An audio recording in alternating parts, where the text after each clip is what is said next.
É, legal, Mayumi. Obrigado pelo convite para bater esse papo com vocês.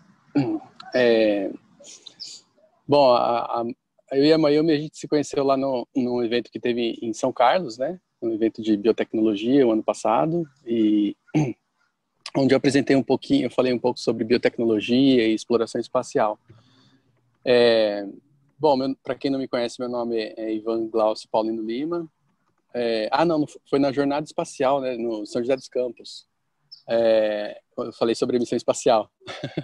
É isso aí. Meu nome é Ivan Glaucio Paulino Lima, eu sou biólogo, sou cientista do Blue Marble Space Institute of Science, aqui no Centro Ames de Pesquisa da NASA, aqui na Califórnia, nos Estados Unidos. Eu me formei em Ciências Biológicas na Universidade Estadual de Londrina, no Paraná, e foi uma época muito, muito marcante da minha vida, assim, porque foi a primeira vez que eu tive acesso a um volume de conhecimento muito grande, né? Os meus pais, eles fizeram faculdade, né? Minha mãe era contadora, meu pai era bancário, os dois fizeram faculdade de contabilidade, mas a gente, na minha infância, eu não tive a vivência de um ambiente universitário, né? O que eu lembro bastante da minha infância era a banda do meu irmão. Meu irmão tinha uma banda em Marília. Eu até aprendi a tocar bateria, né? Em Londrina, na minha graduação, eu toquei bateria numa banda também.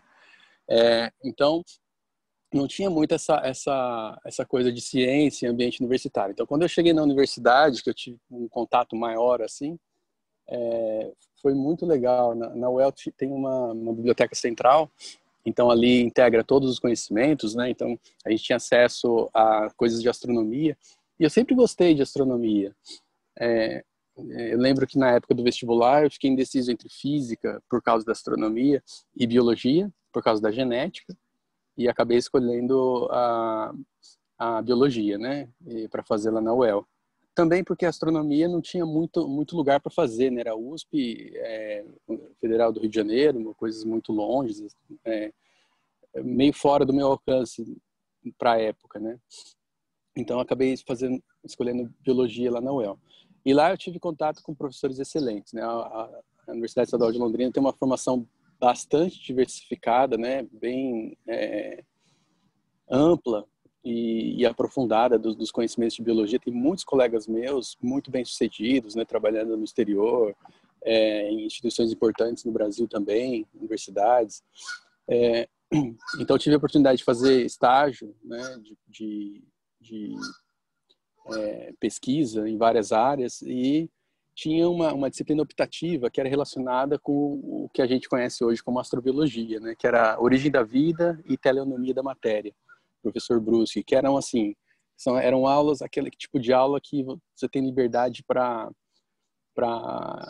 fazer conjecturas, né? Era uma aula extremamente dinâmica, extremamente interativa, então isso foi muito legal, o material que ele passou para a gente ler também.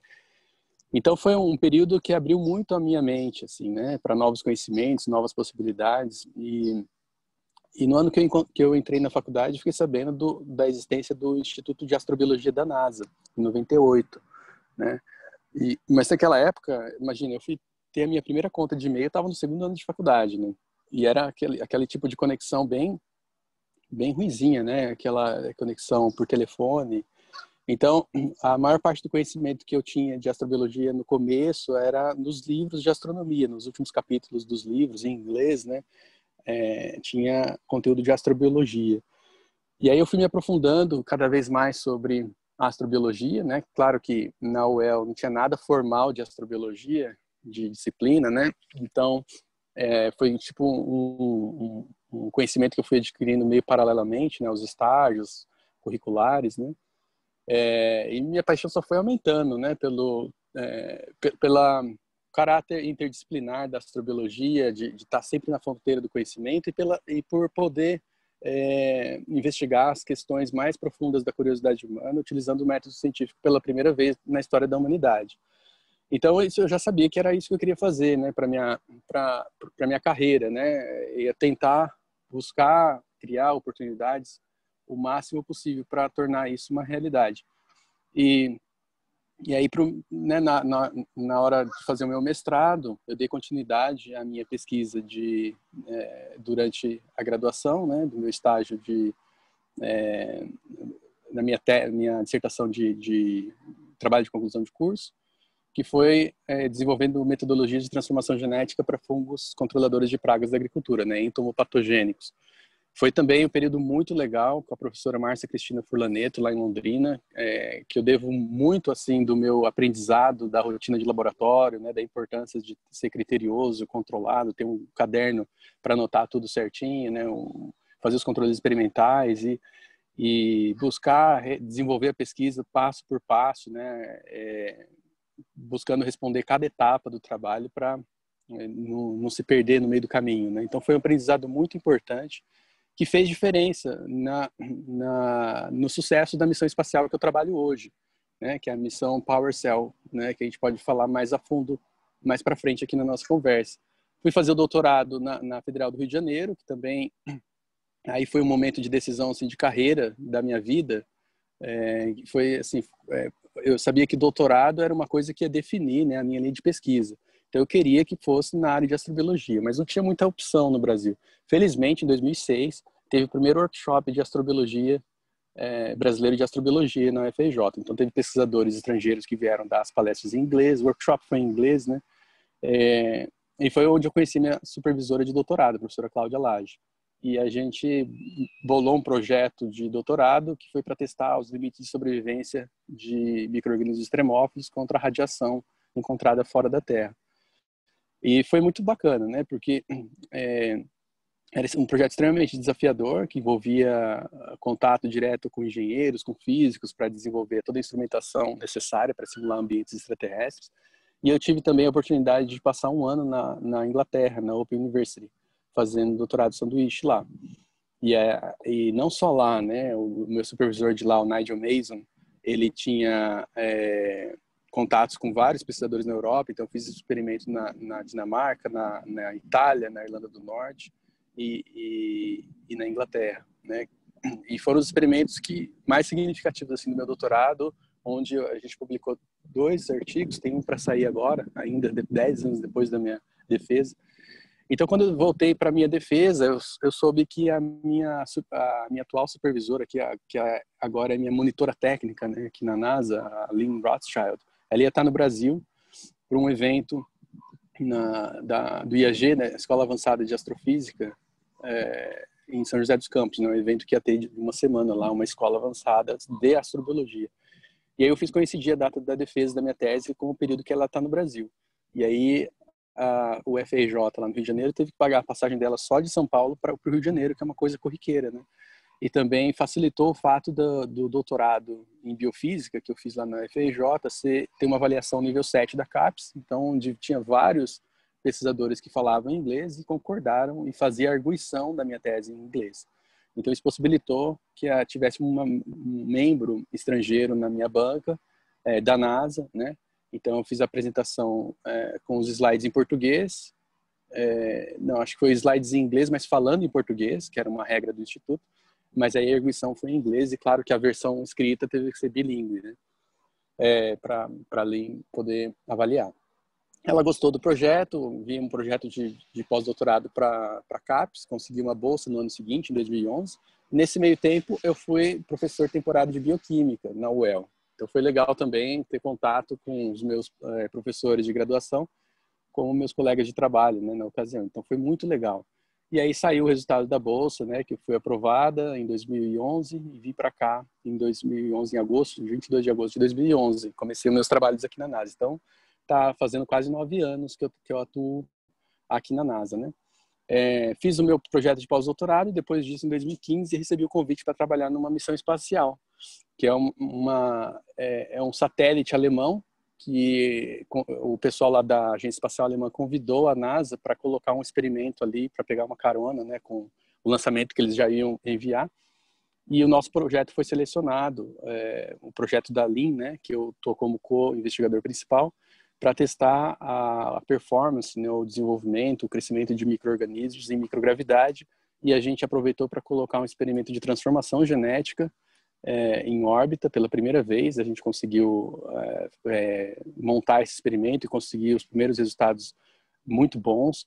E aí que eu falo que a minha formação no mestrado com a professora Cláudia, professora Márcia Cristina Furlaneto foi assim, fundamental, né? Todo o critério, né, envolvido no desenho experimental. A gente teve que otimizar uma série de coisas aqui para viabilizar esse experimento. Foi um dos últimos experimentos a ser concebidos, né, para ser colocado na missão, e deu tudo muito certo. Até depois que enviou a missão e a gente retornou os dados, né? O meu trabalho, a partir de 2018, passou a ser remoto, né? A partir de 2018, estou morando no Brasil, na verdade, e venho para cá de tempos em tempos. Agora vim para cá semana passada para uma temporada de 2 meses para realizar os últimos experimentos dos controles em terra, né? Que a gente tem da missão que está em órbita. Então, terminando essa missão, a gente está esperando ouvir de outros projetos, né, em colaboração aqui com a Lin. Tem vários outros projetos muito, muito interessantes aqui. Mas faz 2 anos que eu estou levando essa vida remota, né, morando no Brasil, mas com um emprego aqui como colaborador, né, nessa missão espacial e aguardando ouvir de outros projetos. E no Brasil, como né, muitas pessoas sabem, eu estou envolvido em várias iniciativas de divulgação científica, e essa é uma delas. Então, por isso que eu fico agradecido por essa oportunidade, e sempre é um prazer conversar bastante com vocês aí. Um anjinho, um anjinho. Eu ia falar que você já estava preparado já para a pandemia, já não mudou muita coisa de questão de trabalho. Ivan, eu ia perguntar para você, assim, eu acho que eu comentei para você no e-mail, mas a gente trabalha com 3 pilares aqui na quarentena, então a gente tem essa vontade de divulgar ciência, principalmente, e sempre relacionando aí com essa questão dessa preservação e regeneração ambiental, mas principalmente porque, pelo menos na minha cabeça, se a gente não mantém uma condição de vida saudável para as nossas espécies, a gente, consequentemente, some, e com a gente some a ciência também, porque eu imagino tartígrados não fazem ciência, não sei, talvez você saiba, mas eu acho que tartígrados não fazem ciência. Então, eu sinto que preservar a gente como espécie, tudo isso que a gente construiu, faz parte aí dessa vontade de manter a ciência viva. Ivan, a gente ia comentar um pouquinho sobre a questão de engenharia genética, que é justamente o que você gosta bastante de falar, creio eu. Mas nesse aspecto, principalmente. Mas aí você citou um negocinho que eu até vou entrar um pouco na pergunta, já vou comentar para vocês, pessoal. Quem quiser fazer pergunta, pode ficar à vontade, porque deu 15h30, a gente vai deixar todas as perguntas para vocês. Também para não pegar muito tempo do Ivan, não sei como é que você está de tempo hoje. E, enfim, eu sei que você comentou um pouco sobre esses aspectos da astrobiologia, que também é uma área muito, muito legal, muito divertida, assim, interessante para dizer o mínimo. Eu acho que a gente pode começar pegando um pouco desse aspecto sobre essa origem de vida, assim, e como é que você enfrenta, sendo alguém interessado nesses aspectos dessa origem da vida, essa evolução e essa talvez ameaça da gente sumir com a vida da forma que nós conhecemos ela, pelo menos nesse planeta, que é o único que a gente conhece até o momento que tem vida, assim, eu acho, né? Não sei comentar nas suas investigações, nas suas missões da NASA. E aí eu queria saber um pouco como é que você vê, como é que você enxerga isso, como é que você enfrenta isso ou não. Certo, é uma questão fundamental, né, qualquer tipo de exploração, né, a questão da sustentabilidade que está cada vez mais em pauta, né, que é extremamente importante, e com isso vem a questão ética, né, de todos os projetos, né, os grandes projetos, e mesmo no contexto de exploração planetária também, cada vez mais, né, a questão ética. Eu acho que a humanidade como um todo, ela vive um desafio muito grande hoje em dia nessa questão ambiental e da sustentabilidade, né? Existe um crescimento populacional exponencial, né? Por mais que estratégias de controle de natalidade, né, tenham sido já tentadas, eu acho que o próprio desenvolvimento da medicina contribui para uma sobrevida muito significativa para o ser humano, né, a longo prazo. Todo mundo quer viver o máximo possível, né? A maioria das pessoas aí buscam, né, estratégias para viver com qualidade de vida o maior tempo possível.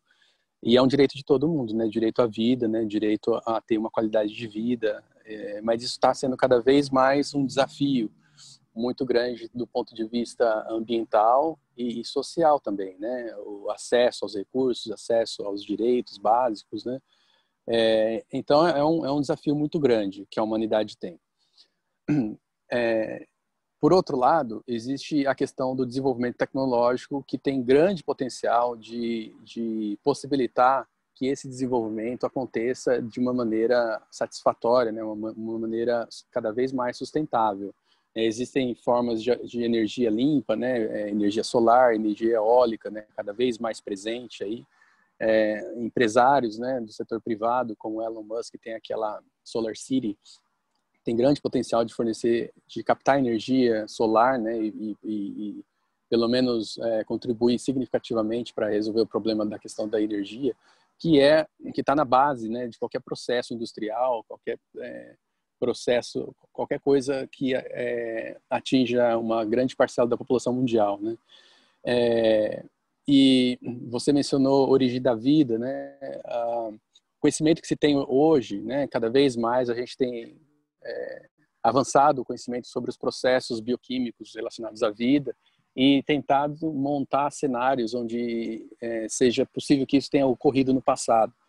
E isso aumenta também o nosso entendimento sobre a possibilidade de existência de vida fora da Terra, né? Hoje em dia a gente sabe que os planetas e os corpos celestes, eles são formados pelos mesmos materiais daqui da Terra, então é muito provável que, se a vida originou de uma maneira, através de um processo natural aqui na Terra, e não tem razão de isso não acontecer em outros corpos, né? Então, a visão da comunidade científica hoje é que esse processo seja um processo até comum no universo, porque a vida, a gente sabe que os componentes básicos da vida, compostos orgânicos, água, né, é extremamente abundante no universo, no sistema solar, nas nebulosas planetárias, né? Então não tem motivo para a gente achar que nós somos os únicos no universo. Mas é claro que a gente não tem nenhuma prova, né? Hoje em dia a gente vive um outro problema, que é as pseudociências, né? Que um dos carros-chefes aí é a ufologia, né? A crença nos discos voadores, né? A crença de que nós fomos contactados por civilizações extraterrestres. Isso não faz parte da ciência, né? Eu trabalho aqui na NASA, a gente, né, não faz sentido ter uma discussão como essa. E não é porque questão de ficar querendo encobrir casos, né? O pessoal pergunta, você trabalha na NASA? E a Área 51, né? E os extraterrestres? Que você pode falar alguma coisa? A gente não vê nenhum sentido, né? Se existir, a gente acredita que é possível que existam civilizações extraterrestres, né? Embora a chance, a probabilidade seja bem pequena, às vezes o que a gente pensa é que as civilizações estão muito, muito separadas, e talvez a gente nunca venha a descobrir, a fazer contato por causa das limitações físicas do espaço, mas isso é muito especulativo, né? Mas uma coisa que não faz o menor sentido para a visão das pessoas que entendem é uma civilização sair, atravessar a galáxia e chegar aqui e, né, acabar o combustível, bater e ficar brincando de esconde-esconde, né? Os relatos ufológicos que existem por aí não sobrevivem ao exame criterioso da ciência, né? Então, tanto é que ufologia significa estudo dos discos voadores, né? Dos objetos voadores não identificados. Não é um conhecimento da academia, né? Não existe nenhuma faculdade de ufologia, porque não é um processo científico. E sempre vai ser assim, porque, né, quando você examina as evidências, não sobrevive ao crivo científico. Então, uma das coisas, né? Agora também tem os terraplanistas, né? Que é um absurdo no dia de hoje. Eu acho que esse é o efeito colateral do acesso desenfreado à informação. Hoje em dia a informação está extremamente democrática, qualquer pessoa pode criar um canal no YouTube e falar o que quiser ali. Isso tem uma abrangência muito grande, o cara paga ali, né, e projeta o vídeo e acaba impactando a vida das pessoas que não têm um conhecimento. Então a gente está imerso num mar de informações que às vezes a gente fica perdido, né?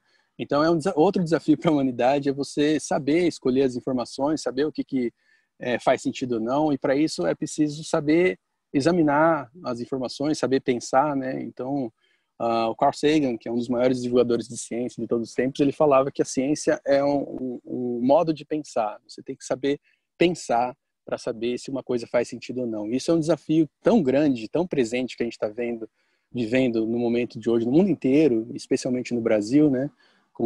com as polêmicas envolvidas nas políticas públicas, né? Em relação à saúde, em relação à pandemia que a gente está vivendo hoje, mas é um processo que está ensinando bastante coisa para a gente, né? Então tem todos esses desafios aí. Eu acho que o cientista, hoje em dia, eu acho que a formação do cientista hoje em dia, na verdade, para começar, não existe a profissão de cientista no Brasil, né? O que eu acho já é problemático, né? Existe pesquisador, mas cientista, se for ver na relação de profissões do Brasil, não existe. Isso é muito ruim, porque quando você fala pesquisador, né, qualquer pesquisador pode pesquisar qualquer coisa, mas o cientista, quando você fala cientista, ele já tem imbuído, né, nessa formação essa questão da forma de pensar, né, do exame criterioso, que é uma coisa que carece hoje em dia, principalmente nos líderes, né, nos políticos. As pessoas não têm esse letramento científico, que é uma coisa que se fala muito hoje.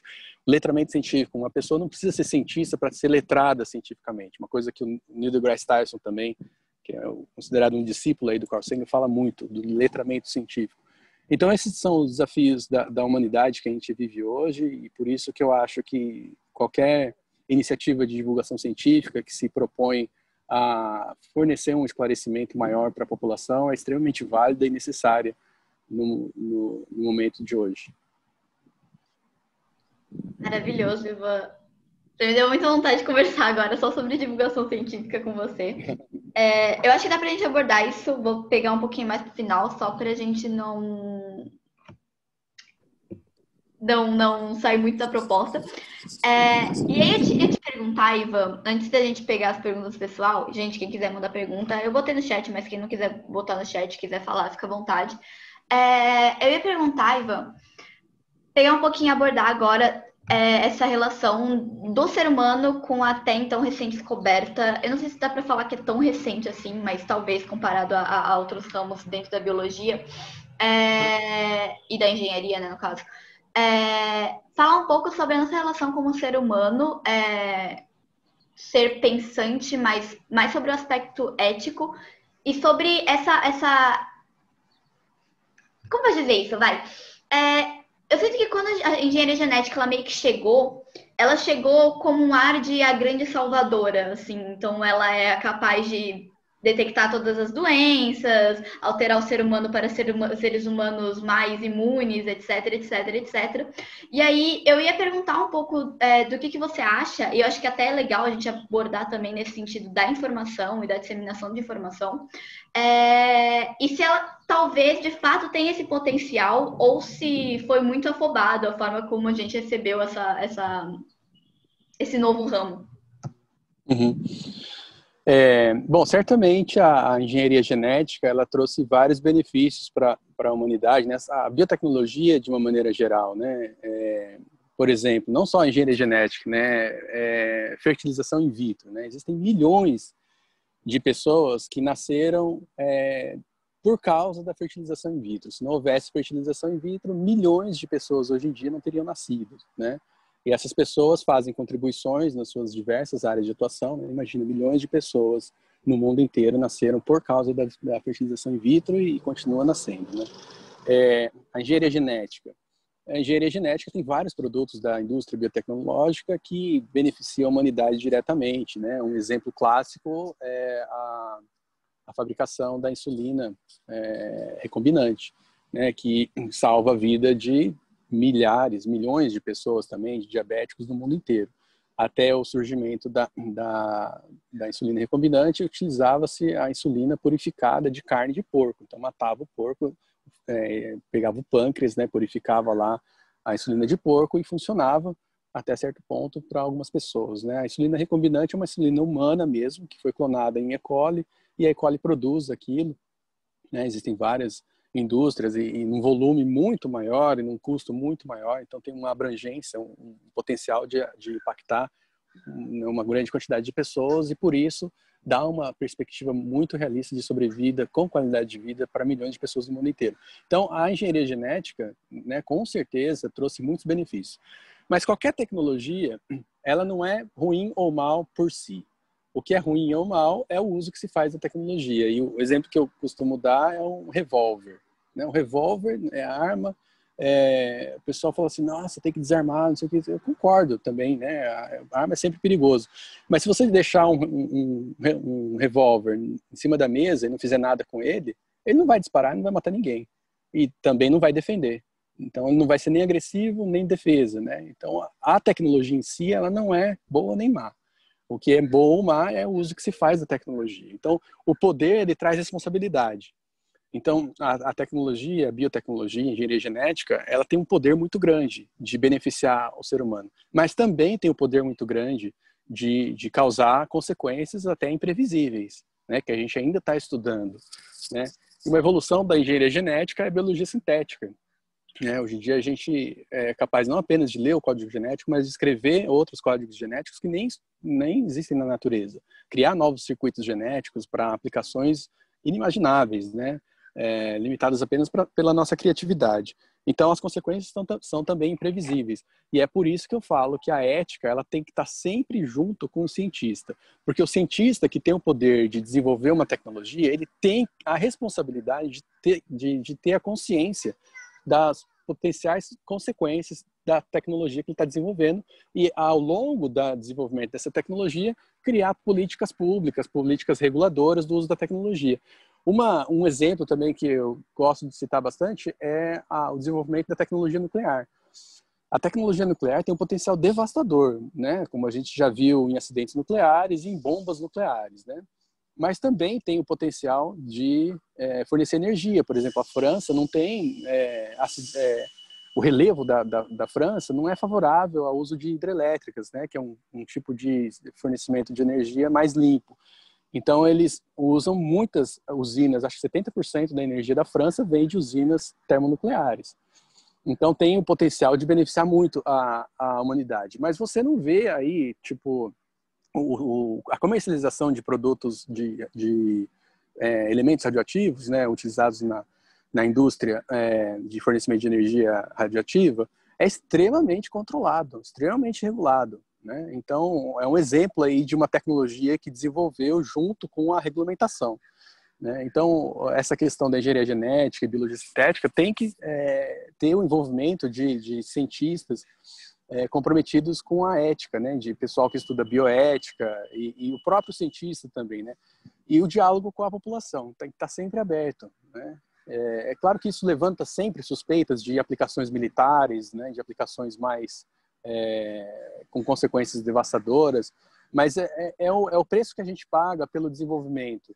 Quando uma criança começa a andar, ela sempre vai ter o risco de bater a cabeça, né, de sofrer acidentes. Com a humanidade como um todo, é a mesma coisa. Sempre vai ter o risco. O que a gente tem que fazer é trabalhar para, primeiro, se conscientizar sobre esses riscos e buscar meios para garantir que esses riscos não vão acontecer e garantir a qualidade de vida tanto para o ser humano quanto para o meio ambiente. Maravilhoso, Ivan. Eu ia te perguntar, abordando um pouquinho desse aspecto, sobre essa gama de possibilidades que a gente acabou, assim, especulando.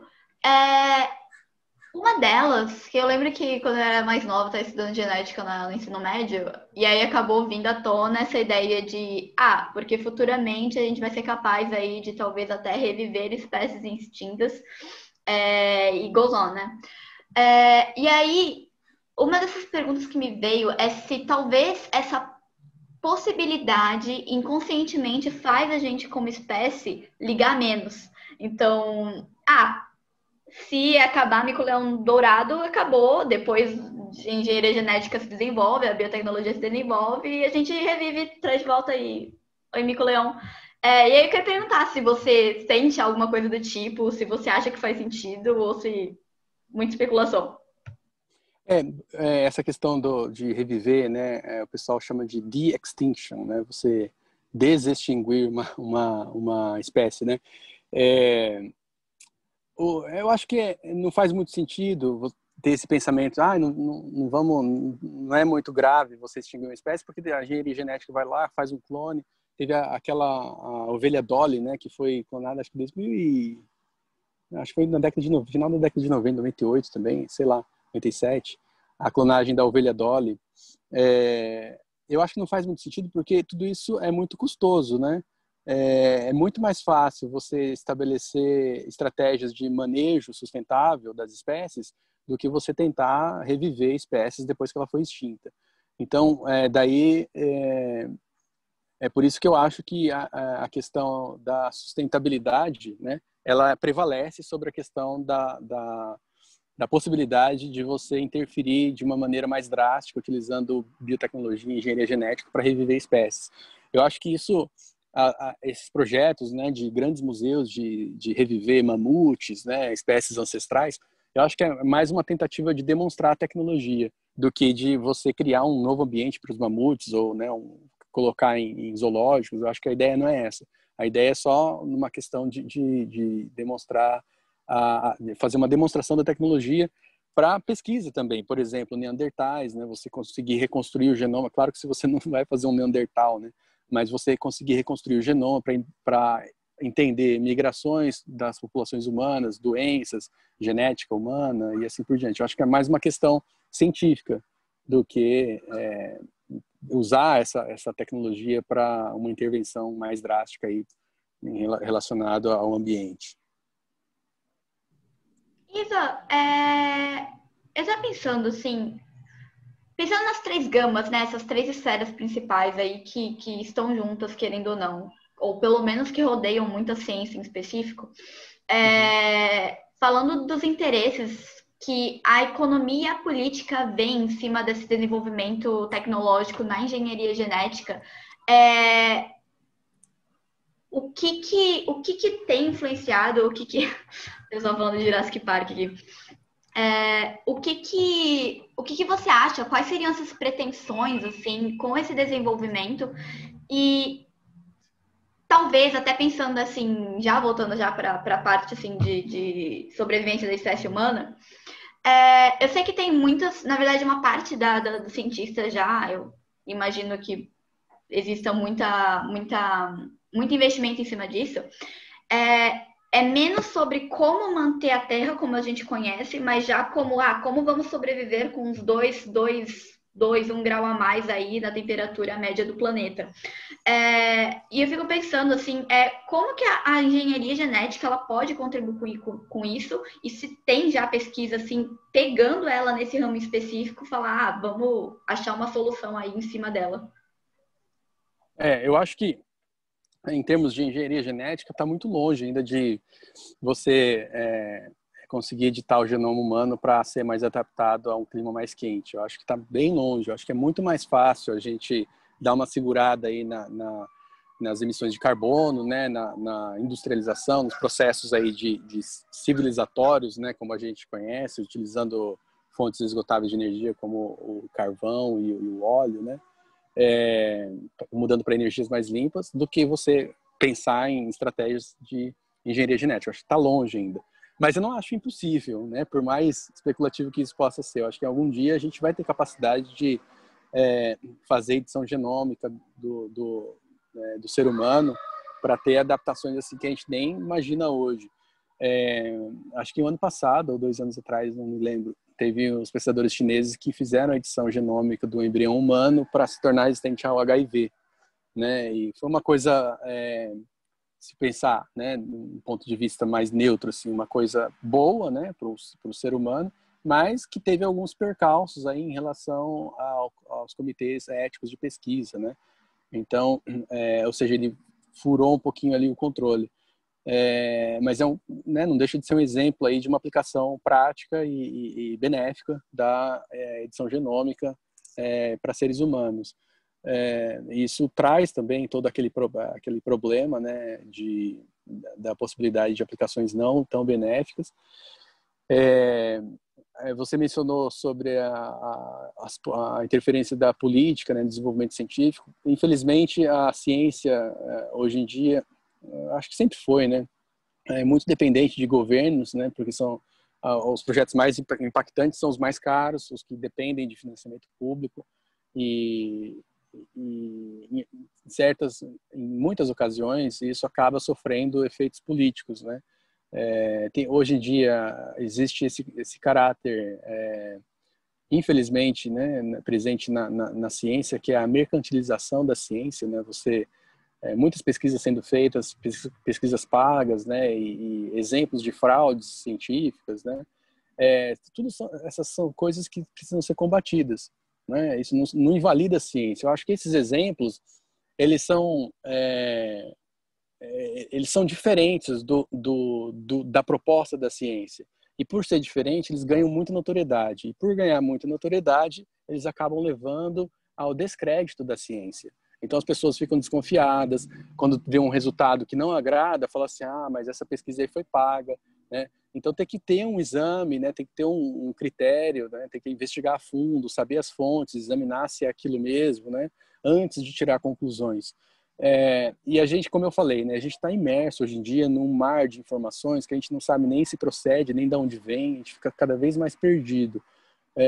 Eu acho extremamente válido essa questão de youtubers, né, fazendo divulgação científica, mas a gente tem que tomar cuidado. Tem muita gente aí que forma canal, acha que está fazendo ciência, mas não sabe o que está falando. Tem que ver a formação, a credibilidade, né, as credenciais, né, para dar confiança, né, para essas estratégias. E a questão da política também é outro desafio que a gente tem que investir. E eu acho que a melhor forma sempre vai ser a educação, no caso, o letramento científico, né? O Neil deGrasse Tyson, ele fala que as crianças são naturalmente interessadas por ciência. Você não precisa ficar estimulando eles para a ciência. O que eu faço para fazer com que meu filho seja interessado por ciência? É só deixar ele viver, porque ele já é naturalmente interessado por ciência, né? Sai da frente dele que ele vai.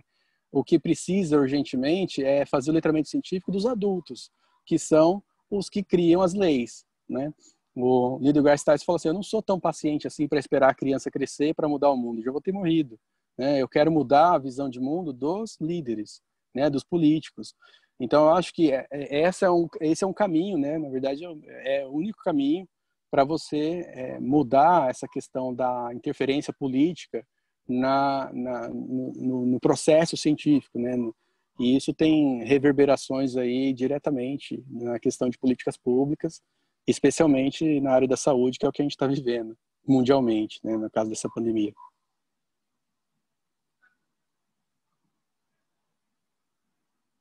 Você está mutada, Mayumi. Perdão. A gente tem uma pergunta no chat e eu vou pegar. Calma aí. Paulo, já pegando no gancho que você estava falando, o Paulo perguntou, ele disse, adorei a frase de quem... Quem foi que você disse, Ivan? De quem que é a frase? Neil deGrasse Tyson. Tem algum vídeo dele, né?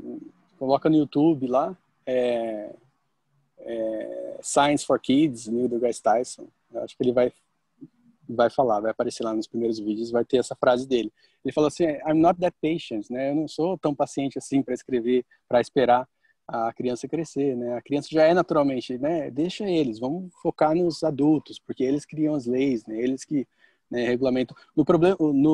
Aqui nos Estados Unidos tem esse problema dessa dicotomia entre os que acreditam no efeito antrópico do aquecimento global e os que não acreditam, né? Então isso está no alto escalão ali, porque está diretamente relacionado à produção de energia, né, aos gastos dos Estados Unidos com energia, ao estilo de vida americano, né? Então isso está diretamente afeta a política, né? Aí tem o Partido Vermelho aqui, né, os republicanos que são mais conservadores e tem maior quantidade de pessoas que não acreditam no efeito antrópico do aquecimento global, e os democratas que têm mais pessoas que acreditam, né, no efeito antrópico do aquecimento global e estão engajados em políticas para reduzir emissões de carbono, né, e investir em sistemas mais sustentáveis. Por exemplo, aqui na Califórnia, o estado que mais investe em preservação ambiental e energia sustentável, né? Aqui tem a sede da Tesla, que são os carros elétricos, né? E muita coisa aqui, você vê a preservação ambiental em todos os lugares que você vai, né? O cuidado com o ambiente, né? Então, que é um estado essencialmente democrata, né? Aqui a Califórnia é o estado mais rico e maior dos Estados Unidos, né? Então, mas tem essa dicotomia aí. Então, é um exemplo claro da política, né, interferindo diretamente no processo científico, que acaba tendo um impacto direto na população, né? As pessoas, né, vivem em guerra aqui debatendo sobre essa questão ambiental, né? Das mudanças climáticas e acaba interferindo até em cientistas, né? Muitos cientistas até acabam falando muita coisa sem propriedade, sem conhecimento e pior ainda mais, né? Então, o letramento científico se aplica aos cientistas também, né? Porque não é porque você é especialista numa área que você tem propriedade para falar sobre uma área que você não conhece, né? Então, tem que ir com calma, tem que, né, saber o que está falando. E mais um desafio aí que para a humanidade. Então, são várias coisas, né? Que a gente tem que desenvolver junto, ao mesmo tempo, visando sempre essa questão da sustentabilidade, né? Porque a espécie humana ela está no planeta há 200 mil anos só, né? Uma coisa muito, mas muito, muito momentânea ainda. E a gente já vive, né, com essa ameaça constante aí de autoaniquilação, né? Então, se a gente quiser sobreviver a nós mesmos, a gente tem que saber abordar todas essas questões paralelamente, visando, né, uma permanência a longo prazo, né? O Carl Sagan tem uma frase que ele falava assim, será que a humanidade vai ser capaz de colonizar outros planetas, né? Vai ser capaz de ir para fora e colonizar e se espalhar na galáxia, né? Ele fala assim, talvez não. Talvez a espécie que vai colonizar outros planetas vai ser uma espécie com mais das nossas qualidades e menos dos nossos defeitos. Então, talvez é isso que a gente tem que investir, né? Investir nas nossas qualidades, todos os aspectos bons da humanidade e tentar controlar, né, esse ímpeto humano por competição, por né, querer levar vantagem em tudo, né? Então, tudo isso tem que ser trabalhado. Mas eu sou otimista, eu tenho uma visão bastante otimista do futuro da humanidade, porque de uma maneira geral, eu acho que coletivamente a consciência da humanidade está melhorando, né? Eu acho que não está piorando. Acho que se for pensar em algumas gerações para trás aí, eu acho que né, existem exemplos de atrocidades inimagináveis para os dias de hoje, né? Então, coletivamente, a gente está melhorando. Tem muitos desafios, muito o que melhorar, e a gente depende disso para permanecer existindo como espécie, mas eu sou bastante otimista, né? E o melhor que a gente tem a fazer é exatamente isso que a gente está fazendo hoje, né? Debater sobre isso e estar sempre aberto ao diálogo e aprender um com o outro, né? Maravilhoso, Ivan. Eu vou passar para a pergunta do PV. Aí o PV disse que ele não pode ligar o microfone, né? Eu até falar com o PV. PV, você não quer perguntar essa pergunta oralmente? Ó, o PV diz assim: oi, gente, boa tarde. Eu queria perguntar para o Ivan qual foi a experiência, seja pessoal ou científica, que mudou a forma dele ver a ciência e de entender ela como uma ferramenta para o desenvolvimento humano. Como você enxerga o seu trabalho hoje no meio científico? Eu acho que não tem... Bom,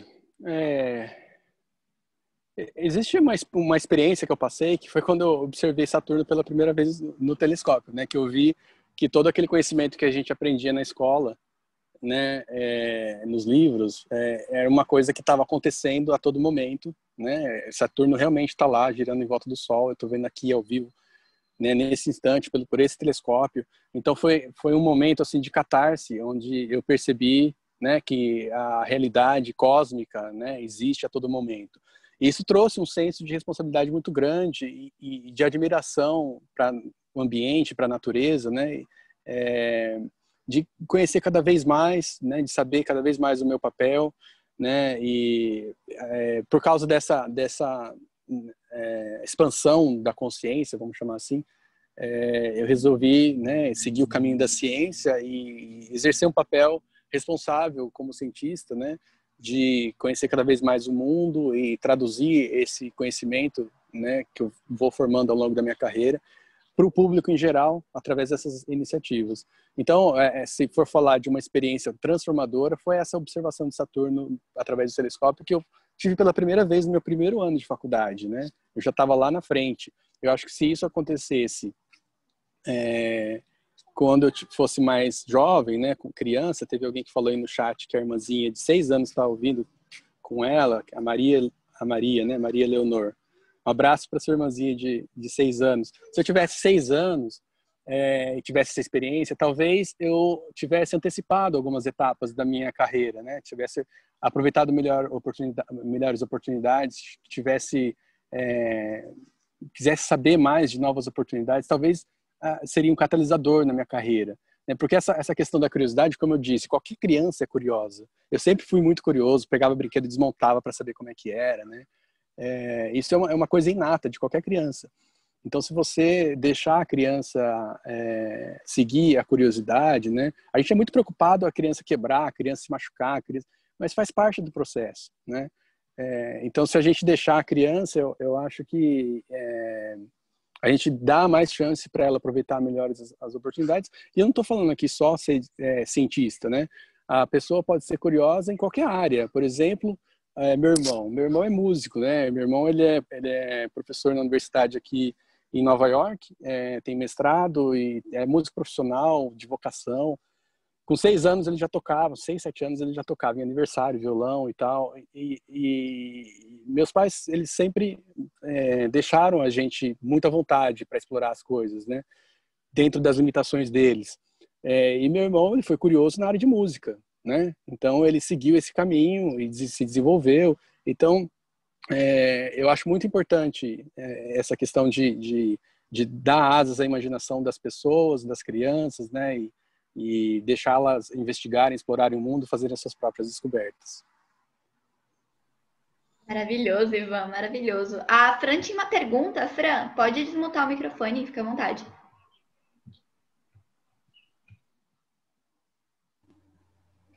Oi, a minha pergunta era mais sobre a missão mesmo. Eu estava vendo aqui, eu não sabia que essa missão aconteceu em 2018.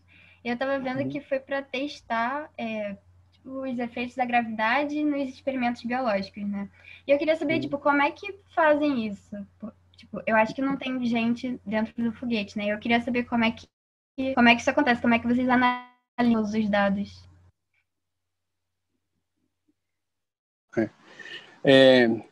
Então, é uma missão, bom, eu não sei se você conhece o laboratório de biologia, mas existe um instrumento no laboratório de microbiologia especificamente, que chama espectrofotômetro, que ele mede o crescimento de uma cultura microbiana através de um feixe de luz que atravessa um pocinho numa placa, né, uma placa de leitura, né, uma placa de ensaio, uma microplaca. Então, geralmente um pocinho que cabe uns 200 microlitros ali, você passa um feixe de luz através desse líquido, né, onde está crescendo as bactérias, e embaixo o fundo é transparente, então a quantidade de luz a luz, né, o feixe de luz, ela passa por esse pocinho e é lida embaixo. Então, quanto mais a bactéria se prolifera nesse meio líquido, né, de cultura, ela vai aumentar mais a densidade desse meio de cultura e menos luz vai chegar no detector. Então, quanto menos luz chega no detector, maior a proliferação celular, né, maior o crescimento microbiano. E essa é uma técnica básica de microbiologia. O que a gente fez foi miniaturizar esse instrumento, então a gente fez toda a parte de hardware aqui na NASA, né, os componentes ali físicos do sistema e o software também, né, os programas de computador para controlar tudo isso. E a gente miniaturizou isso do tamanho de uma placa, cabe na palma da mão, né, do tamanho da palma da mão assim. São 48 poços, 4 fileiras de 12 poços com 70 microlitros. E a gente criou todo um sistema, né, em volta dessa plaquinha para conseguir fazer essas medições. E a gente fez o arranjo experimental ali de forma a demonstrar, né, a capacidade dessas bactérias de incorporar o DNA, esse é o processo chamado de transformação genética, quando você insere um fragmento de DNA dentro da célula que está recebendo esse DNA e confere uma capacidade nova para essa célula, no caso, a resistência ao antibiótico neomicina, que a gente usou. Então, as células que conseguiram incorporar esse DNA são capazes de crescer na presença de neomicina. Então, a gente troca o meio de cultura por um meio com antibiótico, neomicina, e a gente mede o quanto que essa bactéria está crescendo. Se ela conseguir crescer, significa que transformou. Se não conseguir crescer, não transformou. E a gente conseguiu resultados positivos.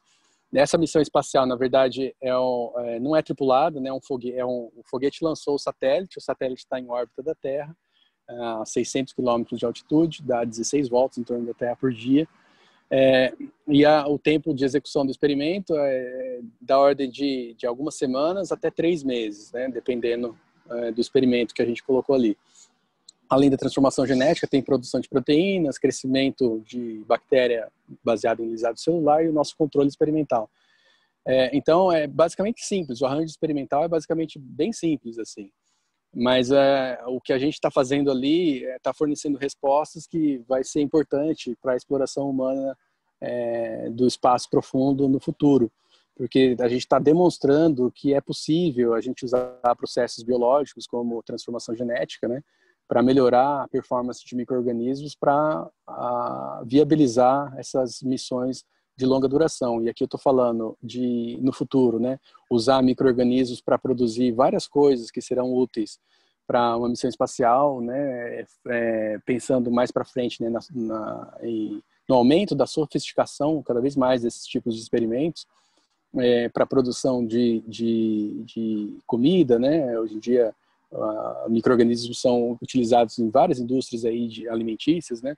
Produção de fármacos, que é um outro projeto que agora a gente está ouvindo, na verdade já aprovou, né? Aqui na NASA, Astropharmacy, né? Que vocês vão ouvir falar também, quando a gente começa a ter os primeiros resultados, que é a produção de fármacos mesmo, proteicos, utilizando micro-organismos geneticamente modificados, né? Claro que com todo o controle, né? Respeitando todas as regulamentações do Comitê de Biossegurança e assim por diante. Então, tudo isso são coisas em desenvolvimento, né? Para garantir e viabilizar a expansão da presença humana no universo, né? Que é uma das coisas que a gente pode fazer para a gente conseguir sobreviver como uma espécie, né, eventos cataclísmicos, né, impactos de asteroides, né, grandes eventos de destruição em massa, que a gente sabe que já aconteceu na história geológica da Terra, e é o destino da humanidade, né, a gente buscar ocupar novos nichos, uma vez que a gente sabe que existe aquele ambiente, né, que é formado pela mesma matéria-prima que existe aqui na Terra. É uma questão de tempo até a gente chegar lá, desenvolver tecnologia e chegar lá, que é uma coisa que aconteceu já no passado com a humanidade, que foi a expansão marítima. Agora a gente está vivendo a expansão espacial, né? A colonização do espaço pela espécie humana se tornando então uma espécie multiplanetária. E isso está acontecendo na nossa geração, né? Os primórdios desses espaços aí da humanidade, né? Que vão ficar para sempre aí na história do universo. Estão acontecendo agora. A gente é uma civilização extremamente privilegiada apenas por testemunhar isso, né? E para vocês que são jovens ainda, que estão fazendo as suas escolhas de carreira, é uma oportunidade para vocês também tentarem contribuir de alguma forma com esse processo, né? Que é o que eu tenho feito, que é a escolha que eu fiz quando decidi seguir astrobiologia e trabalhar, né, cavar uma oportunidade para trabalhar numa agência espacial. A próxima pergunta tem justamente essa pontadinha de carreira. A Maria Leonor queria perguntar o que uma pessoa que pretende tornar-se cientista pode, pela sua experiência, fazer para melhorar o cenário da produção e divulgação científica no Brasil. Fala a primeira porção da pergunta que eu perdi. O que uma pessoa que pretende seguir a carreira de cientista pode, pela sua experiência, fazer para melhorar o cenário da produção científica, de divulgação científica, a produção e a divulgação científica no Brasil? Bom, eu acho que uma pessoa, né, no nível individual, que gosta de explorar essa possibilidade de divulgação científica tem que conhecer as diversas estratégias de divulgação científica, né, se especializar, treinar habilidades de comunicação, né, porque isso está cada vez mais em evidência, né, é cada vez mais necessário que o cientista seja capaz de comunicar os resultados para a população e ter uma visão ampla, né, do significado do seu trabalho, né, da sua rotina do dia a dia no contexto maior. Então, no nível individual, a dica que eu dou é conhecer as diversas estratégias de divulgação científica, ter uma visão geral do mundo cada vez mais integrada, né, e treinar habilidades de comunicação, que é uma coisa que você desenvolve só na prática, né, você começar a praticar na sua comunidade, no seu contexto, né, e depois posteriormente atingindo audiências cada vez maiores. O André lançou uma pergunta, eu acho que é do André agora. É do André, não estou errando a ordem, não. O André disse, se eu entendi certo, as bactérias que cresciam se tornaram resistentes aos antibióticos, que vocês usaram, no caso, na missão. Isso é mantido sob controle para que ela não saia do laboratório, né? Para não acontecer uma pandemia de novo. Isso. Não, esse é um processo, na verdade, corriqueiro no laboratório, né? O meu mestrado, né, a pesquisa que eu realizei durante o meu mestrado foi exatamente isso, desenvolvendo metodologias de transformação genética, né? Então, são procedimentos padrões que a gente utiliza no laboratório com todas as regras de biossegurança, né, de laboratório. E, no caso, esses experimentos eles são realizados em órbita. E, no final da missão, esse satélite ele vai ser propositalmente lançado contra a Terra e vai se incinerar completamente. É um satélite pequeno, de 1 metro de diâmetro, um cilindro de 1 metro de diâmetro. Então, isso é extremamente pequeno e vai ser incinerado completamente. Então, no final da missão, a gente vai colocar fogo nos nossos experimentos, vai destruir, porque a gente já vai ter tido os resultados, né, com essa perspectiva, com essa nova perspectiva aí da possibilidade de utilização de micro-organismos em engenharia genética e biologia sintética aí no futuro para as missões tripuladas, né, para exploração espacial. Isso parece quando a gente vai fazer um castelinho de areia na praia e tem que destruir ele depois. E tem que destruir. Exatamente. Pode fazer essa pergunta. Ivan, eu queria perguntar, você falou bastante, desde o início queria trabalhar com astrobiologia, né? Mas você trabalhando agora na NASA, com essa parceria, né? Você em algum momento já pensou em ir para fora, tipo, viajar no espaço mesmo, ou você pretende só ficar por aqui analisando os dados? Eu sempre fui fascinado pela NASA, né? Como eu disse, no começo da minha escolha, lá atrás, né, no meu vestibular, eu fiquei indeciso entre biologia e física por causa da astronomia, e eu gostava de astronomia e NASA, né? Desde sempre, assim, os documentários, aquelas imagens belíssimas, né? Então eu sempre quis, né? E se surgir uma oportunidade, é claro que eu vou querer, né? Não sei se eu estou mais na idade para ser um astronauta, né? Mas com certeza, né? É um desejo muito grande, assim, muito forte. Eu sou explorador também, eu adoro fazer viagem, né? Eu participo de pesquisas de campo, né? Já estive no deserto do Atacama, no Death Valley aqui na Califórnia, no vulcão no Havaí, numa cratera de impacto na Estônia. Então, esse espírito aventureiro é uma coisa que faz parte da humanidade como um todo, né? Algumas pessoas têm isso mais aflorado, outras menos, mas eu sou uma pessoa bastante aventureira, gosto da natureza, gosto de sair e de me aventurar, explorar terras desconhecidas, né? Então isso faz parte. Se eu tivesse a oportunidade, com certeza eu iria. Claro que no começo, né, nas primeiras viagens, né, do programa espacial, por exemplo, se a gente for pensar, as condições eram muito piores do que hoje, né? Então, os exploradores, né, os astronautas, eles eram treinados para condições muito adversas, né? Hoje em dia o astronauta que é formado hoje, ele vive na mordomia comparado com os astronautas russos, soviéticos, né? E do programa Mercury, Gemini, aqui antes do Apollo, os programas antes do programa Apollo, né? Mas mesmo assim, envolve uma escolha pessoal muito forte, né? Ainda assim, existe a questão do isolamento, dos riscos, é sempre um risco, né? O último acidente que teve foi em 2003, né? Não tanto tempo assim, com o Columbia, né? Que morreu os tripulantes do ônibus espacial. Então, sempre envolve risco. Mas mesmo assim, né? Eu acho que o desejo de exploração é muito grande, é muito forte. E cada vez mais a gente tem um aumento dos níveis de segurança para garantir uma missão bem sucedida. Então, com certeza, se eu tivesse uma oportunidade, eu ia investir sim. Sonho. Ivan, eu ia te fazer uma pergunta, pegando aquele ponto em específico que você comentou, sobre essa necessidade que a gente tem de educar os adultos, cientificamente falando.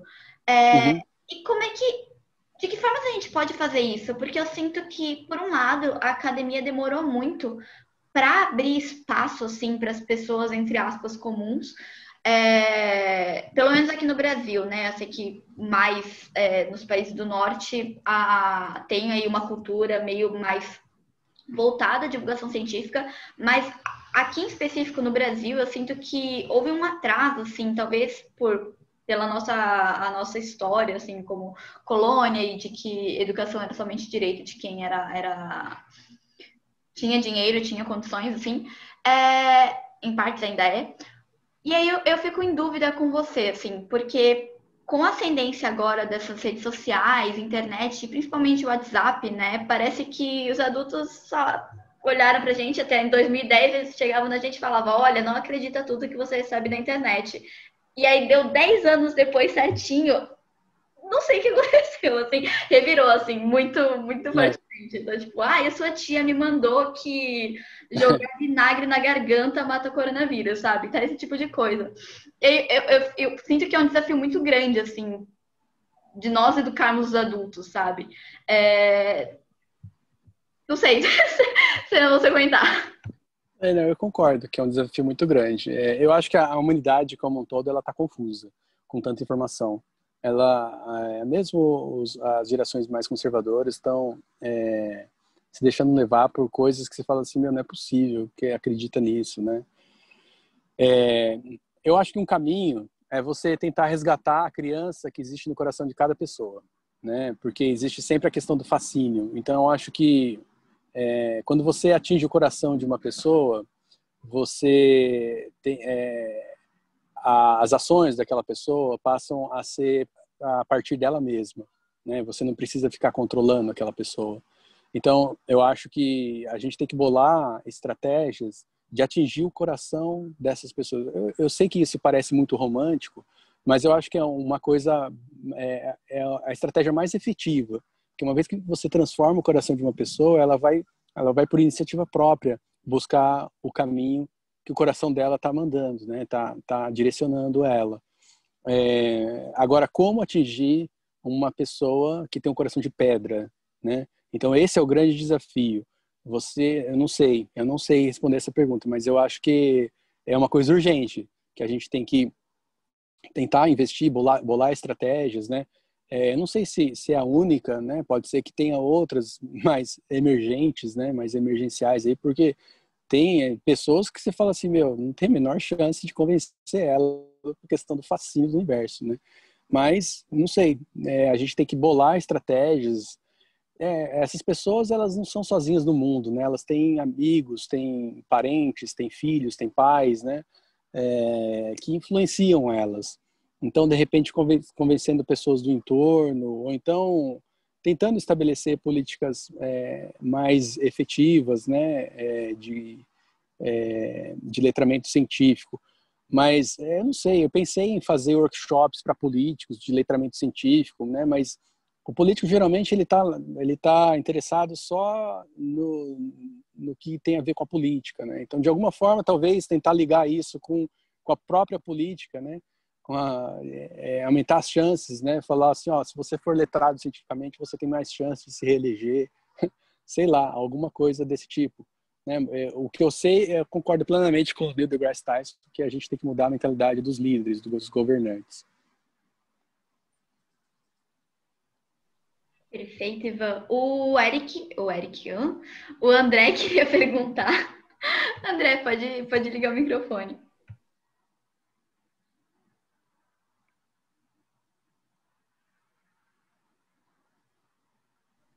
Oi. Opa, alô?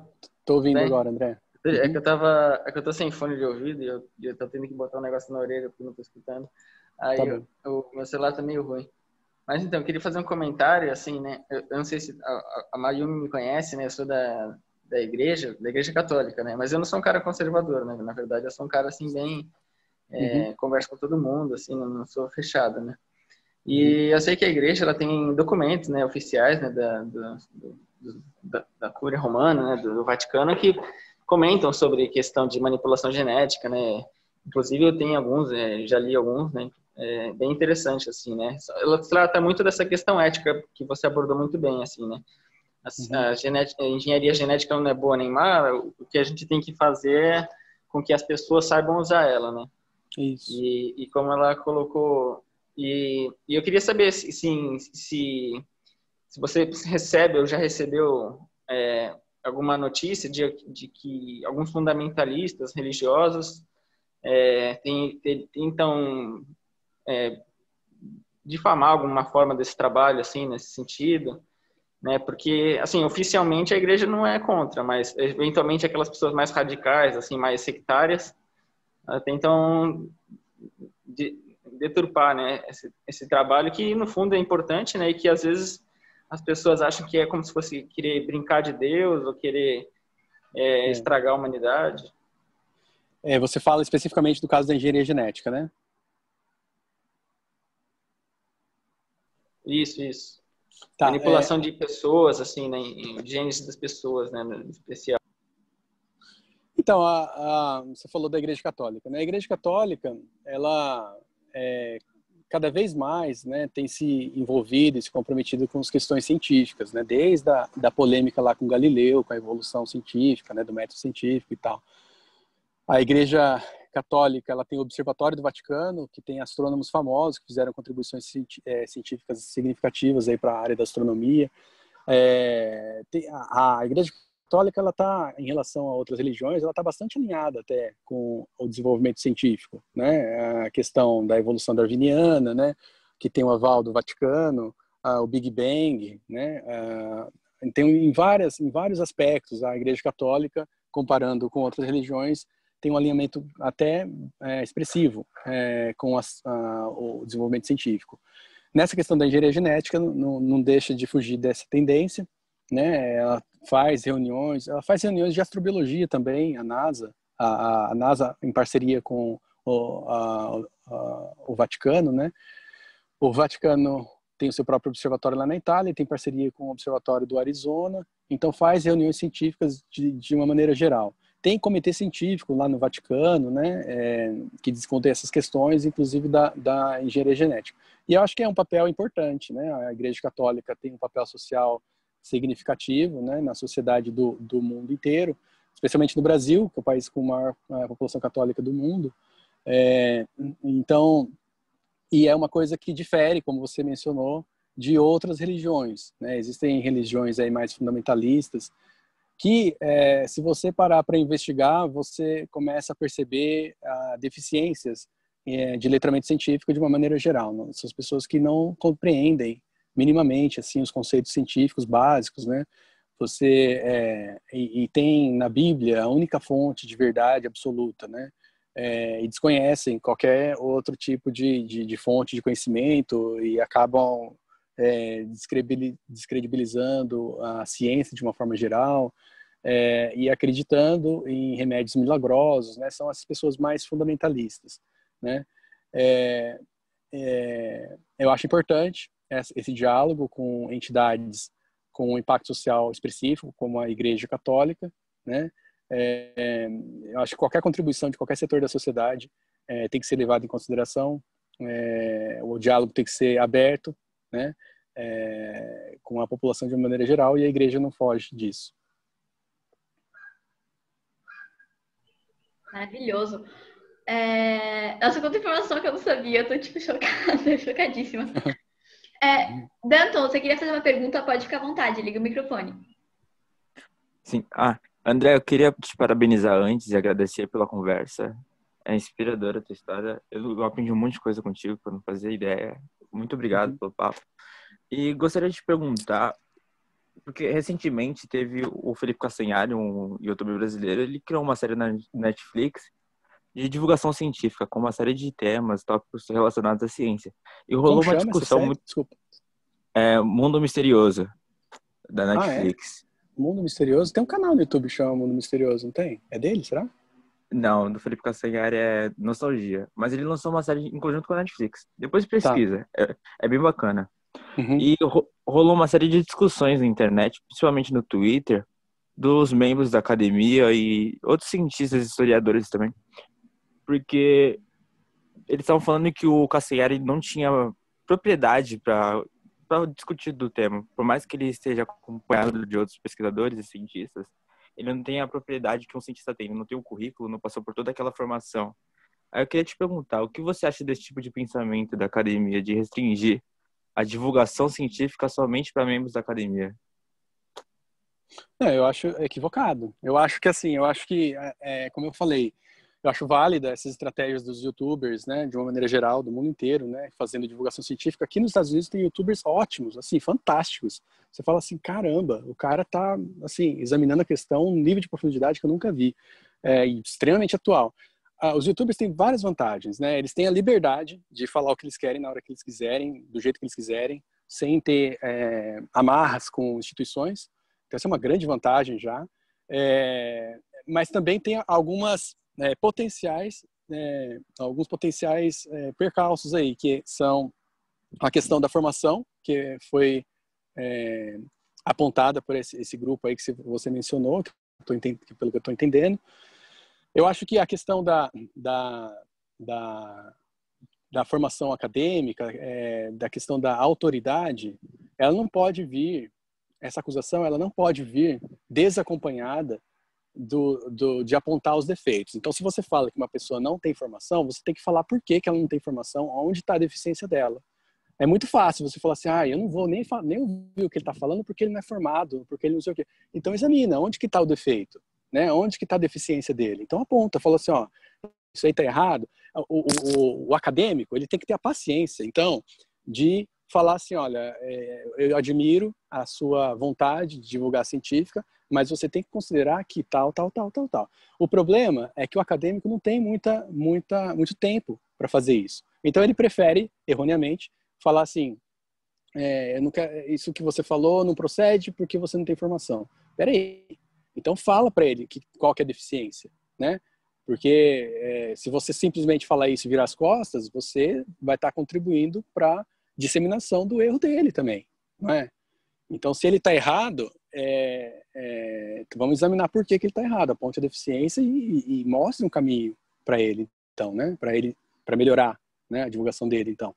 Eu não sei exatamente do que você está falando, porque eu não sei do que se trata, um mundo misterioso, mas a impressão que eu tenho, de uma maneira neutra, é essa.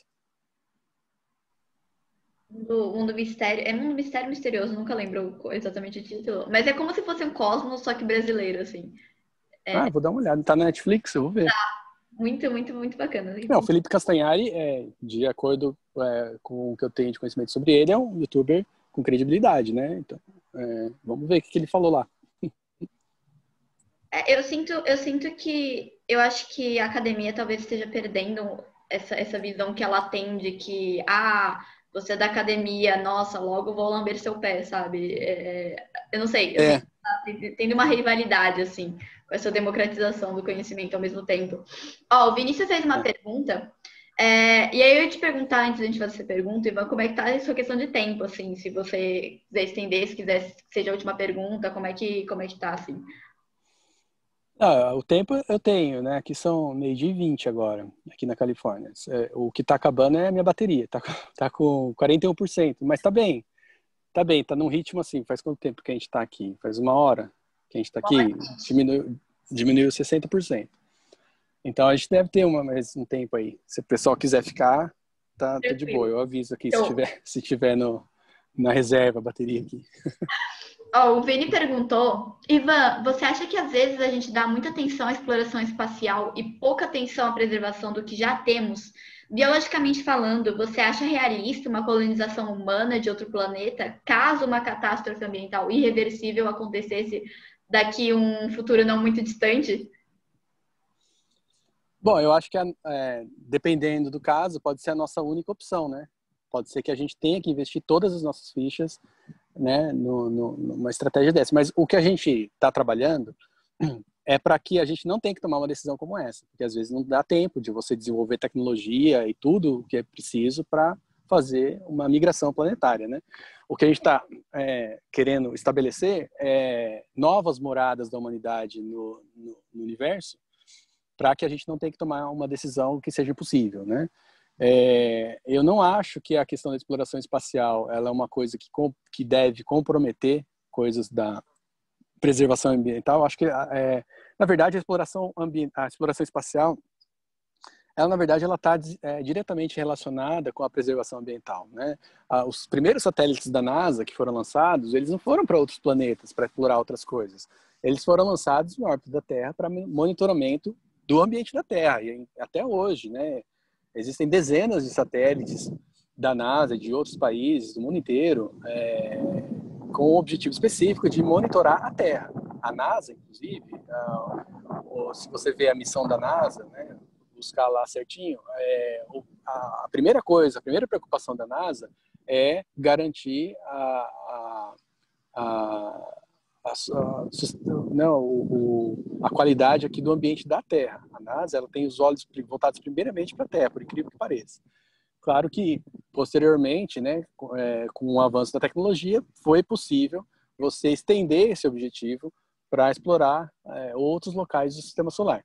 Então, eu acho que essa dicotomia que existe, né, que as pessoas comentam sobre a preservação ambiental versus exploração espacial, não existe, na verdade. A exploração espacial, ela beneficia diretamente a Terra, né, quando a gente pensa no satélite de monitoramento de queimadas, de monitoramento climático, né, você saber quando que o furacão está chegando para fazer deslocamento de grandes massas. A gente teve um exemplo de um furacão, acho que foi ano passado, na Flórida, que o governador falou para as pessoas que tiverem possibilidades de sair da Flórida e ir para os estados para cima, para eles fazerem isso, né?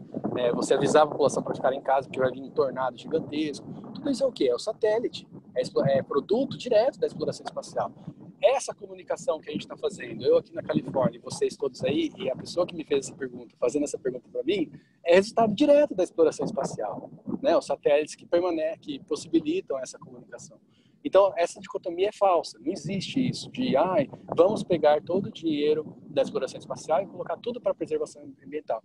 Na verdade, a exploração espacial, a gente está fazendo preservação ambiental, né?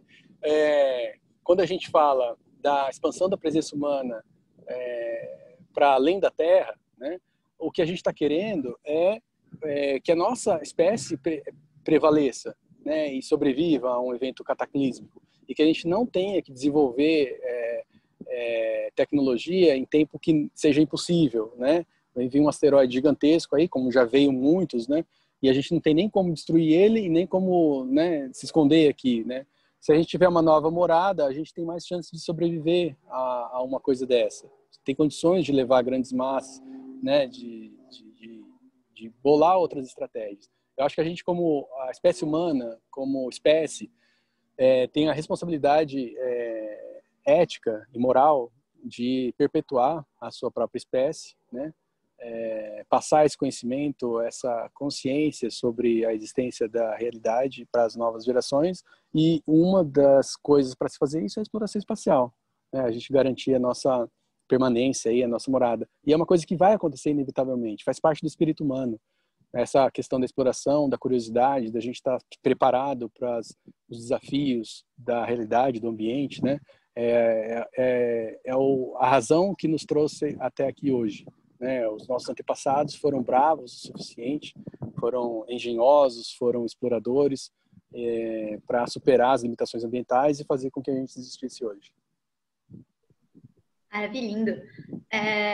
Eu ia te perguntar, Ivan, pegando agora um pouquinho voltando, né? A gente está fazendo ping-pong aqui, a gente vai para a aula científica, a área educacional. Mas é porque acaba sendo interesse, assim, que eu tenho bastante sobre a divulgação científica. Que eu sinto aqui no Brasil, especialmente, talvez na América Latina como um todo, a gente tem uma deficiência da divulgação da ciência muito grande, assim, quase anêmica, para dizer o mínimo.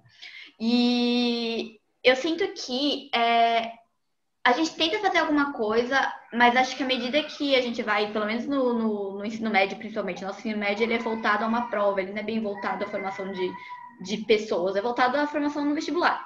Passa no vestibular, a escola ganha dinheiro, tops. E aí eu queria te perguntar, assim, se você poderia falar pra gente um pouquinho do seu trabalho como divulgador da ciência aqui, especial no Brasil, assim. E o que você acha, assim, que dica você daria, assim, para quem está começando, para quem quer transformar isso, assim, como objetivo de vida, assim, especial? Eu acho, né, a função de divulgador científico, eu acho que ela deveria, se você quer fazer divulgação científica, então eu acho que um caminho, né, se esse é o seu objetivo de vida, é você investir numa carreira de, por exemplo, jornalismo científico, para você aprender estratégias de comunicação, desenvolver textos, desenvolver coisas, né, e partir para esse lado. Porque o trabalho de divulgação que eu faço é um trabalho complementar à minha atividade primária, que é a atividade de cientista, né? É claro que se você quiser ser cientista, quiser fazer divulgação, ótimo, melhor ainda, porque aí você vai transferir o conhecimento para a população em primeira mão, né? Da maneira mais acurada possível, né? A visão de um cientista que está todo dia lá. Mas o lado negativo disso é que eu não tenho tanto tempo, eu não vou criar um canal no YouTube para fazer divulgação, porque eu já pensei nisso, mas não dá tempo. Não dá tempo. A vida do YouTuber é uma vida extremamente ocupada. Ele passa o dia inteiro editando vídeo, pensando em pauta. Não é a minha atividade primária, né? Eu até gostaria de fazer isso, mas a minha paixão maior é estar na rotina do laboratório, fazendo experimento, né? E na medida do possível transferindo esse conhecimento, que é uma coisa que eu gosto muito também. Nem todo cientista é assim, nem todo cientista é comunicativo, nem todo cientista é extrovertido, se dispõe a falar, né? Mas se você tem essas duas paixões, não vejo problema em exercer as duas. Tem que ter cuidados, né? O cientista, ele não pode acabar comprometendo a sua rotina de trabalho por causa da divulgação científica, e o divulgador científico, se escolher esse caminho só de divulgador científico, fazendo jornalismo, ele tem que ter o cuidado de buscar transmitir a informação da maneira mais acurada possível, tendo contato direto. Tem uma grande referência para mim aí no Brasil, que é o Salvador Nogueira, que eu já dei várias entrevistas para ele. Ele sempre faz as perguntas bastante pertinentes. Ele é um ótimo divulgador de científica, tem um canal Mensageiro Sideral, que transmite, faz live de lançamento. Ele é apaixonado por astronomia também, então a gente compartilha essa paixão. Então, essas dicas, né? O divulgador tem que ser extremamente acurado para divulgar a ciência, tomar cuidado no que fala, respeitar o público, obviamente, porque vai depender do público, né? E o cientista tem que ter o cuidado de não deixar a sua rotina ser comprometida pela rotina da divulgação. Perfeito. O André fez uma pergunta, eu acho que é uma pergunta, não sei. Salvador Nogueira, o André. Salvador Nogueira. O André disse, muito louco pensar. Na verdade, acho que essa é a próxima, seu comentário. Ivan, aquilo que você entende de educar as políticas para a ciência, tentando convencer através de algo que seja do interesse deles, depois da eleição de 2018, vai ser difícil convencer algum político de que apoiar a ciência é fundamental para ganhar votos. Concordo, vai ser difícil, mas é uma tarefa que a gente, como cientista, tem que bolar estratégias para atingir esse objetivo, né? É complicado mesmo, a gente fica na esperança de que as pessoas reconheçam essa importância cada vez mais, né? A gente vive, o Carl Sagan falava, né? A gente vive um momento muito perigoso na história da humanidade, que é o acesso irrestrito à tecnologia sem saber os fundamentos da tecnologia, sem saber como a coisa funciona. E isso pode ser uma bomba relógio, né? A pessoa que usa uma tecnologia não sabe os princípios, não sabe as consequências, né? É o que a gente está vendo, né? O Carl Sagan, em muitos aspectos, era um visionário, né? Ele já tinha apontado para esse problema há mais de 20 anos. Então, é um desafio que a gente vive como cientista, que a gente tem que investir tempo para tentar bolar estratégias para tentar resolver esse problema, que é um problema cada vez mais presente, cada vez maior. Hoje em dia, a ciência é um fenômeno muito bizarro, porque a ciência, ela tem um status de validação. Você vê, a gente deu o exemplo dos fundamentalistas religiosos, chega até a ser gritante, assim, algumas ocasiões que o fundamentalista fala assim, não, isso funciona, é comprovado cientificamente. Fala assim, mas espera aí, né? Então, cadê o componente da fé? Né? Cadê o componente da fé, então, né? Por que você precisa da ciência para falar que é cientificamente provado? A fé não basta, né? A ciência ganhou esse status de autoridade, de validação, mas, ao mesmo tempo, é desacreditada por essas próprias pessoas quando convém, sabe? Então, as pessoas precisam aprender a pensar mesmo. O problema é muito mais embaixo, sabe? Não é a questão apenas dessa enxurrada de informação que a gente vive. O problema é que as pessoas não estão sabendo pensar mais. Isso é uma coisa, né, extremamente comprometedora para a qualidade de vida. Isso tem impacto na rotina do dia a dia, na qualidade, no ambiente familiar, né? As pessoas, né, geram problemas gigantescos por causa de picuinha, né? Por causa por quê? Porque não está sabendo pensar, né? Não está sabendo balancear as coisas. Será que vale a pena, né? As pessoas estão perdendo a capacidade de pensar e refletir. E acho que em grande parte por causa do volume de informações, mas por causa, sei lá, as pessoas não exercitam a mente mais, né? Não sei, perderam a capacidade de raciocinar, tem que passar mais tempo de reflexão, meditação, eu não sei. Mais contato com a natureza, talvez, né? O ambiente, essa rotina louca que a gente vive, né? O próprio cientista deu o exemplo do Brasil, que, né, as crianças, os adolescentes são ensinados a passar no vestibular, né? Então isso precisa mudar urgentemente, né? Tem que investir em mostrar que o aprendizado não é uma coisa para passar no vestibular, que depois do vestibular você vai continuar aprendendo e para sempre. Não vai chegar uma hora e falar assim, agora eu não preciso mais aprender. Como assim? Sempre tem coisa para aprender. Você vai aprender até o último dia da sua vida, quer você queira, quer não. Você entendeu? Então, por que não tornar esse aprendizado uma coisa uma coisa gostosa de se fazer, uma coisa produtiva, uma coisa que te interessa, você aprender as coisas que você gosta, né? Aprender por aprender para aumentar a sua consciência, né? Eu acho que o que precisa, especialmente no caso do Brasil, é uma campanha de valorização do conhecimento como um todo, do conhecimento do mundo real, assim, né? Não né, dessas coisas absurdas que a gente vê, por exemplo, políticas públicas do SUS fazendo, né? Acho que tem, não sei se é 8 ou 9 pseudociências incorporadas diretamente no SUS. Assim, são tipos de conhecimentos, essas pseudociências, que se você parar para pensar, não faz o menor sentido, né? Então, por que investir tempo nisso? Eu acho que tem muita coisa que precisa mudar no mundo, especialmente no Brasil, e a gente, como divulgador científico, a gente tem a responsabilidade não de confrontar, né? Eu acho que confrontar é pior. Eu acho que o que precisa é um diálogo, um debate honesto, né, de todas as partes, com paciência. Não adianta perder a paciência, que é infrutífero. Você não pode nunca perder a paciência. Tem que ter paciência de discutir honestamente, conversar, né, já que tem espaço para atingir uma grande parcela da população, então vamos usar bem esse espaço, né? Vamos informar, vamos apontar onde que estão as coisas que precisam ser trabalhadas, né? Não confrontar. Maravilhindo. Ivan, eu acho que dá pra gente fazer essa última pergunta. Eu não sei se alguém vai querer fazer. Ou penúltima, não sei. Eu tinha uma última pergunta para ti, Ivan. Mais puxando esse aspecto, de novo, educacional, assim.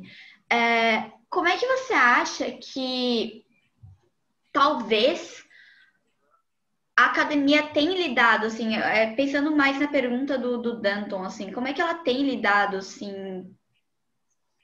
Não vou pegar o exemplo do Brasil, porque o Danton, ele comentou sobre a história, acho que dá para ter uma noção geral de como é que são as coisas aqui, mas pensando vou dizer seu local de trabalho, mas pensando Estados Unidos, União Europeia, esses países, assim, considerados desenvolvidos, como é que você acha que se dá essa relação entre a ciência e a divulgação científica? Eu te pergunto isso porque, ultimamente, eu tenho tido contato mais corriqueiro com o cientista Marcelo Gleiser, né? Ele é brasileiro. E acaba que a gente vê muito que ele trabalha muito essa questão da divulgação científica, seja por livros, seja pela própria pesquisa. E aí, ele mesmo comentou com a gente que existe uma cultura por aí, somente em universidades que são as liberal arts, né, de faculdades de artes liberais, que meio que incrementa tudo de uma vez e fala, olha, conhecimento não é essa coisa separada que vocês viram no ensino médio, no ensino fundamental. Então, biologia e física não são coisas necessariamente diferentes. E como é que você acha que isso impacta nessa visão? Porque ao mesmo tempo que eu vejo que é bem disseminado, assim, nesse sentido, a ciência, ao mesmo tempo eu olho para alguns americanos e falo, esse cara literalmente ele não está usando máscara porque ele acha que é coisa de comunista. E eu fico, por que não funciona? Bom, eu eu não sei se eu sou a melhor pessoa para falar sobre isso, mas até onde eu entendo, essa proposta que o Marcelo Gleiser fala não é uma coisa generalizada nos Estados Unidos inteiros. São nas grandes universidades da Ivy League, né, o Dartmouth College, que ele é professor lá, ele faz parte da Ivy League. Né? Então, claro que é uma proposta belíssima, né, de você unificar, né, o conhecimento. A natureza está aí, essa divisão que a gente faz das disciplinas é uma coisa com o objetivo de facilitar o nosso entendimento da natureza, mas na natureza não existe uma delimitação entre química, física e biologia. A natureza é uma coisa só. Né? E eu acho que essa é a proposta dessas universidades mais renomadas, mais conceituadas, mais tradicionais, né? Que tem uma história mais representativa, né? Agora, você falou do Brasil, né? Bom, o Brasil, como eu falei do ensino médio, né? Tem toda essa dificuldade. Eu não sei a razão disso. Eu não saberia apontar o motivo de por que o Brasil é tão focado só no vestibular. Talvez, né? Aqui não existe um processo. Aqui nos Estados Unidos não existe um processo como o vestibular para entrar na faculdade, né? Então, são vários aspectos que são avaliados. Até trabalho voluntário que você tenha feito na adolescência é contado aqui para a bolsa, né? Essas coisas. E no Brasil está longe disso. Eu acho que a questão de ter um sistema nacional de educação tem vantagens e desvantagens, né?